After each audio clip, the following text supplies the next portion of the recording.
So I don't know if the Institute for Social Justice was the only organization that figured this out, and you still have to explain to us what it is. But there was a big campaign in the state of New Jersey to get people to fill out their form.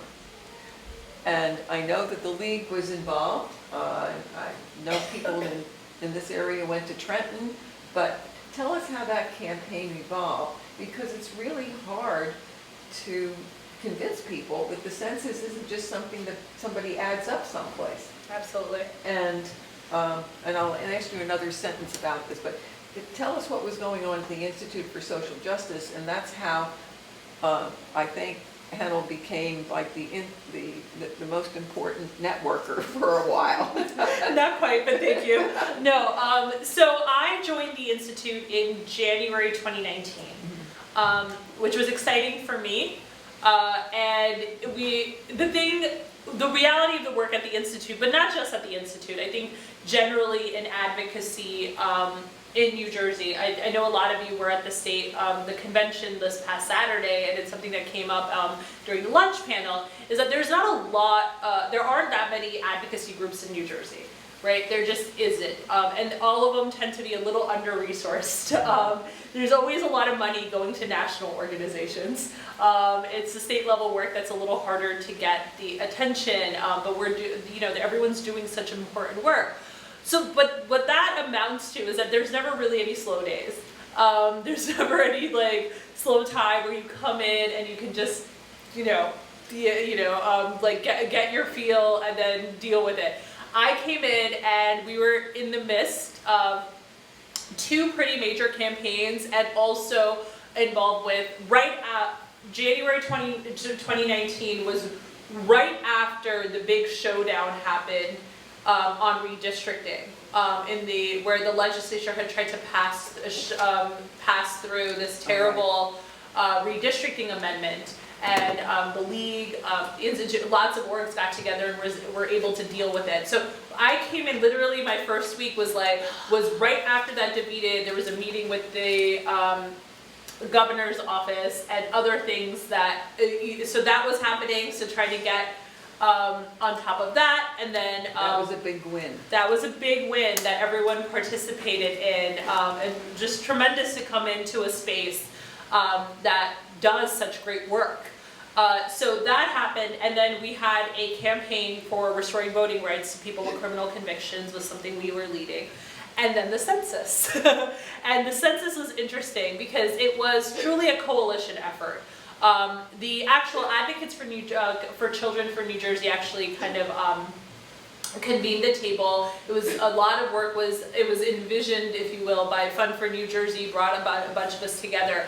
And what it came down to was we needed to do this. As Ingrid said, I think people are familiar with the census, lots of people are, but there's a lot of people who aren't.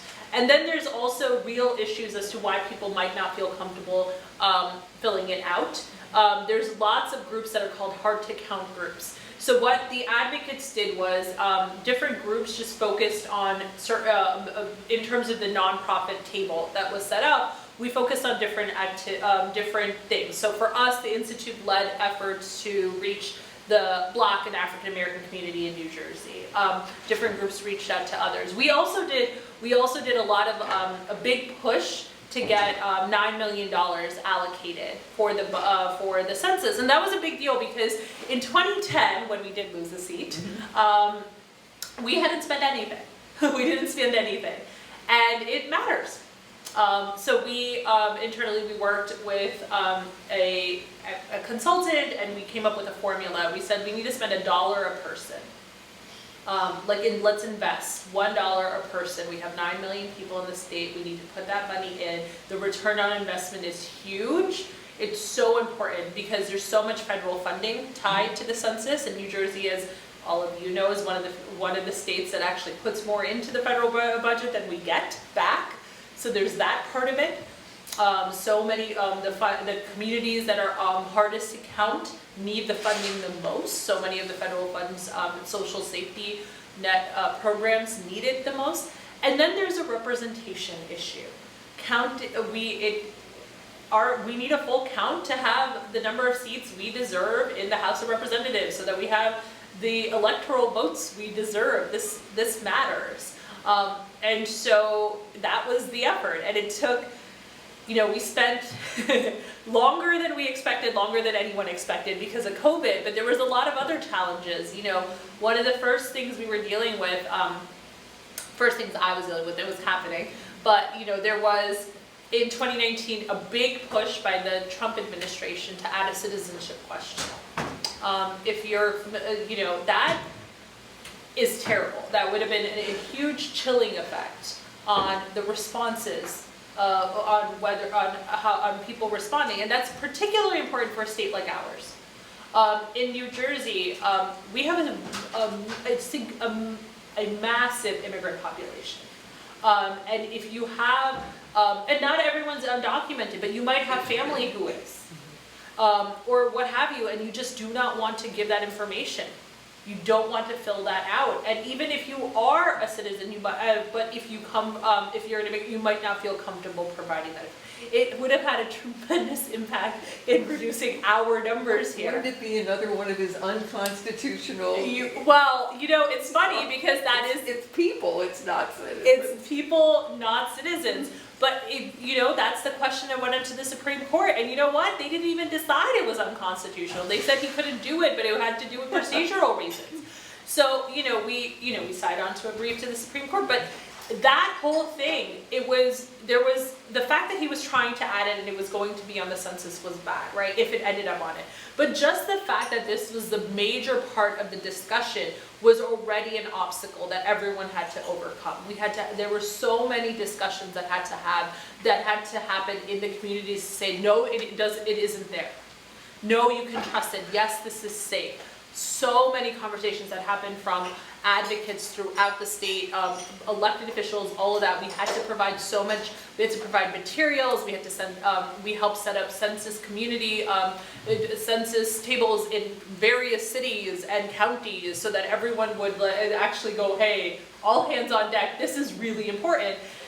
All of that planning we did in 2019, all of these activities, and then COVID happened, and which nobody predicted, and it happened right when the census was about to start, which created even bigger challenges, and there were delays, and I can't even tell you, there were 6 months there where nobody knew how long we had to finish counting everybody. And there was, so it was a lot, but people really came together. We had folks who I work with, some of our partners, the league, everybody came together and people got really creative. There were, I know folks with putting,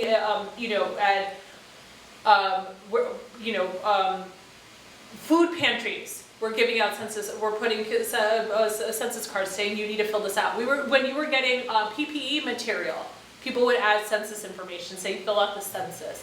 Trying to get that word out really, really mattered, and we did really well. We got closer to gaining a seat than losing one. We did better than anyone expected, including the census. The census, in addition to doing the decennial, every 10-year census, which is the one that counts for everything, the American Community Survey, which is part of the Census Bureau, they put out estimates every year.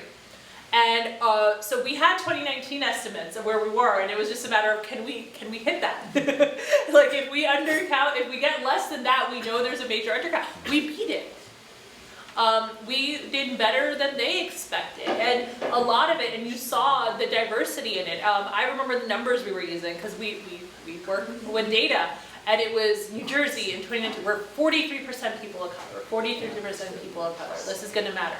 We came back with the census. The census number shows we're over 48% people of color. And that's not including the fact that, communities of color are regularly undercounted.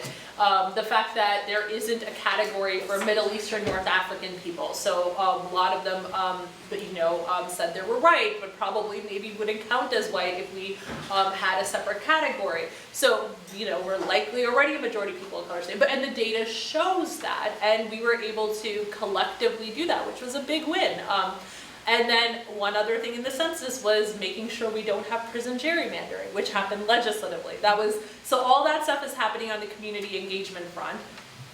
On the legislative front, in addition to getting a budget appropriation for $9 million so that the state is doing the research, and they did. They, to their credit, this wasn't just an advocate effort. The state really came through. They knew they needed it. They knew they needed it, and they came through for it.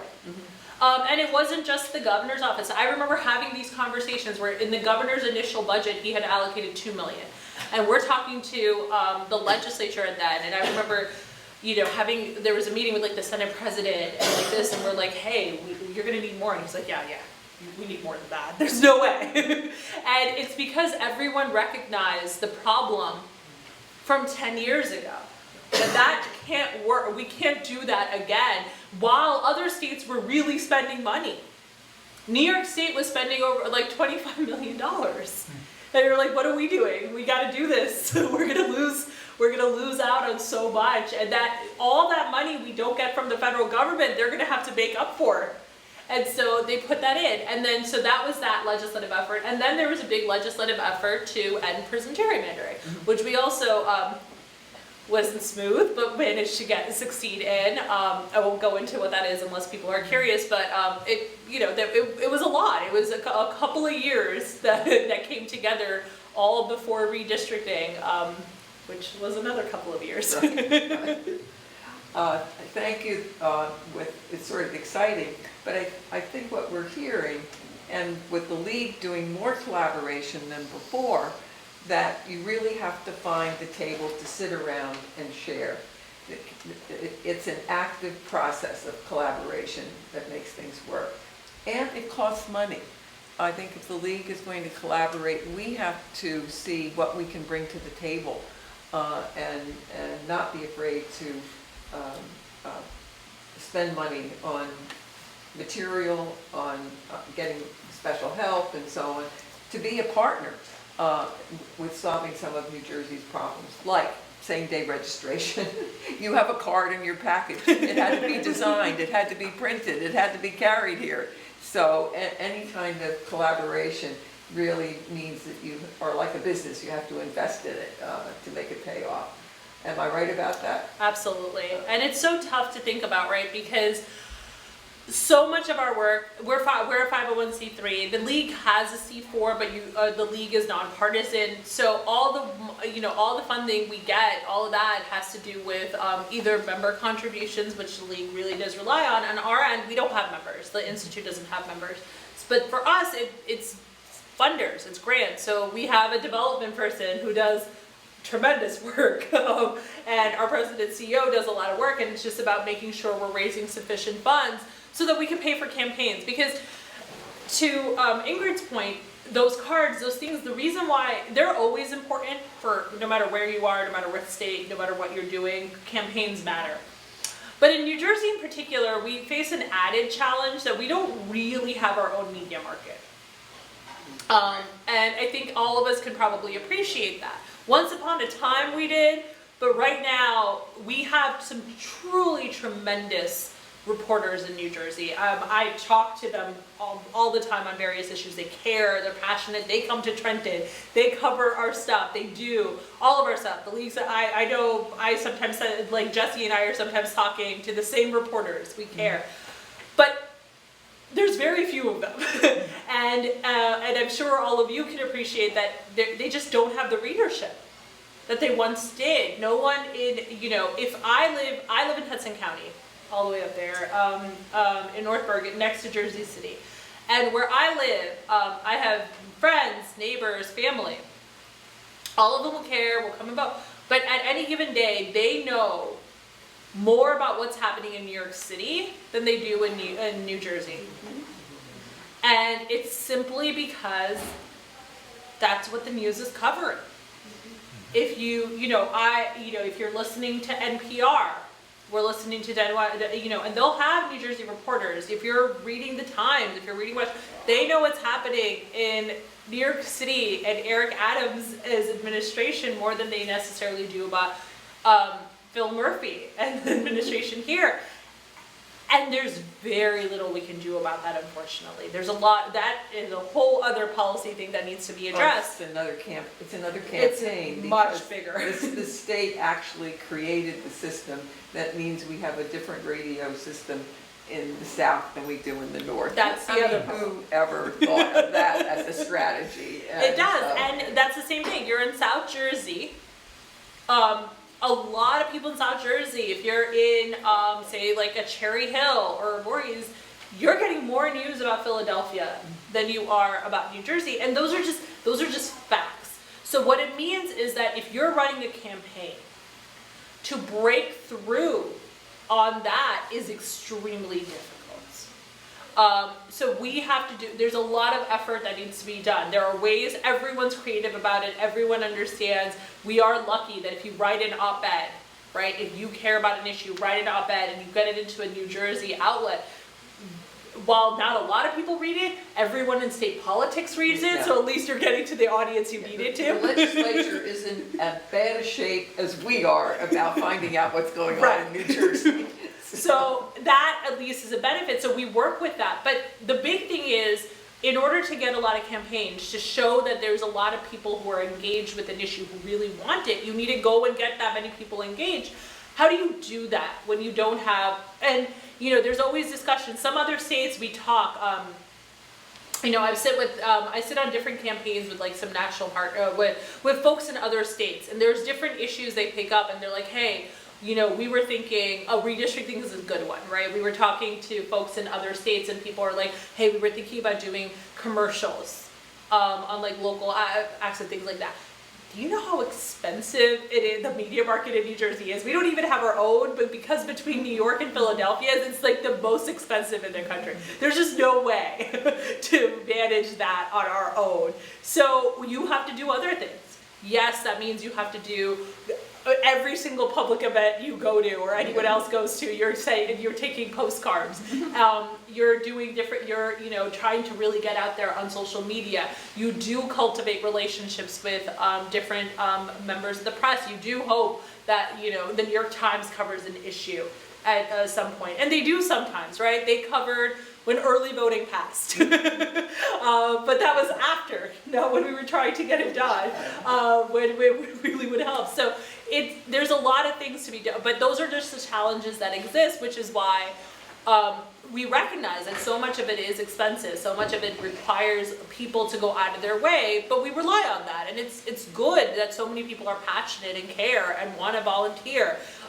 We have Asada, who you know all know, Asada Man from the League of Women Voters staff. One of my colleagues, Mikari Vargas, they're doing a lot of work on Same Day. Melissa, they're tabling. They're going this Saturday actually in Woodbridge, and they're going to go do that. We have some other volunteers where they're going to just go there and catch individual people one by one, old school style, right? Like you have to go do this because that's how you get people in New Jersey. That's how you get people to care about these issues. But yes, it does require funding, and so a lot of it requires convincing foundations and stuff to support the work. Yeah, and I think New Jersey foundations that come from a more national perspective are figuring out what they need to do in New Jersey to be effective, and I give you a lot of credit for doing it. We're supposed to be closing this down, okay?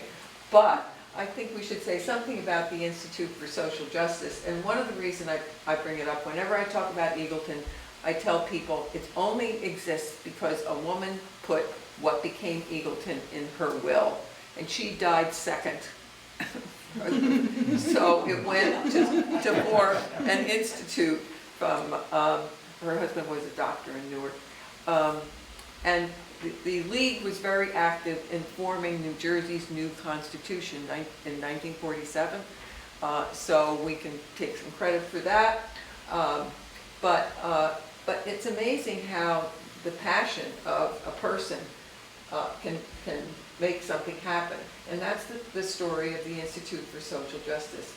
You had a couple who really believed in this. Yes. And you want to just say couple words about the Institute? Absolutely. So to Ingrid's thing, that's our story. Alan and Rita Lowenstein in the 90s were like, hey, we care. They're like, we care about social justice, racial justice in New Jersey. How do we do something about it? So they started the Institute. And then they endowed it, so that we're lucky, we do have an endowment that helps. And it started in 1999. They put together they were Alan and Rita Lowenstein, so if you're familiar with a very large and respected law firm in New Jersey, Lowenstein Sandler, they were there as well. So the Institute actually started at that law firm before we had our own offices. Ken Zimmerman was our first president and CEO. He was just left the Clinton administration. Our first hire was Cory Booker. Which is nice, when he was a young lawyer, and so we've been around for almost 25 years. Next year will be our 25th anniversary, and it's had different lives. Once upon a time we did a lot more social services, actual direct services. Right now we're a legal advocacy organization. We're almost a think tank. You closed down the youth prisons. We wish. We try. Well, I mean, we have a campaign. It is getting closer. They are resistant to actually shut them all down. They are, but we are making an effort. But yeah, so we have three programs at the Institute. Economic justice, where we work to close the racial wealth gap. New Jersey has one of the worst racial wealth gaps in the country. The median wealth for a white family is over $300,000 more than the median wealth of a black family in the state. We have various program efforts to address that. Our criminal justice program is focused on youth prisons and youth justice broadly, as well as police accountability. We actually sit on the federal monitor of Newark. Newark is under DOJ consent decree, along with a lot of legislative stuff. And then the pillar, right now I'm the law and policy director, I lead all of it, but the one I worked with the longest was I was leading our democracy work. That's our third pillar, which is why I work so closely with the League over the last few years, and that's where we do various works on voting and democracy, try to build a multiracial democracy here. Well, we want you to carry on, and we're so delighted that you are in a formal position with the League of Women Voters, and that we can learn from you and also help your mission for social justice. Thank you. So thank you for coming today. Thank you for having me. Thank you so much. Oh, look, you're being. Oh. Hi, thank you. By the way, I think Somia Alalia, I believe, I might be guessing on this, but I believe her daughter was one of my interns last year, and she was fabulous. Yes, she was. Thank you, Henal. Neha was the best.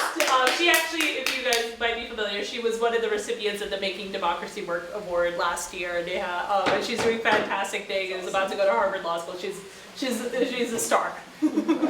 Oh, well, thanks to her and you, I joined the League. I went to that awards dinner last year and I got inspired, so thanks for the inspiration, and I'll pass on the words to her. Yes, thank you, tell her. Thank you, Somia. Okay, well, I'm going to thank Henal for coming down, and I'm so glad you had a chance to meet her as a person, but also to hear about what we are all in this together for, and we need to keep these relationships strong, and you having the place on the board is just another one of those good things. It's a great board. It's a really, truly terrific board right now. Jennifer does, and Lucy's on the board, but it's just a great board. And to your point, I don't think I actually brought the age down. The board is actually pretty young and diverse right now. They did a great job. Well, see, I'm an old timer, so I used to think it was old when I was only in my mid-40s or something like that. So. And now I'm that person. Okay, well, thanks again. Thank you. And we'll let you go back and take your trip to North Bergen. It's Yeah. a long ride. So. I won't hit as much traffic on the way. That'll be good. Thank you.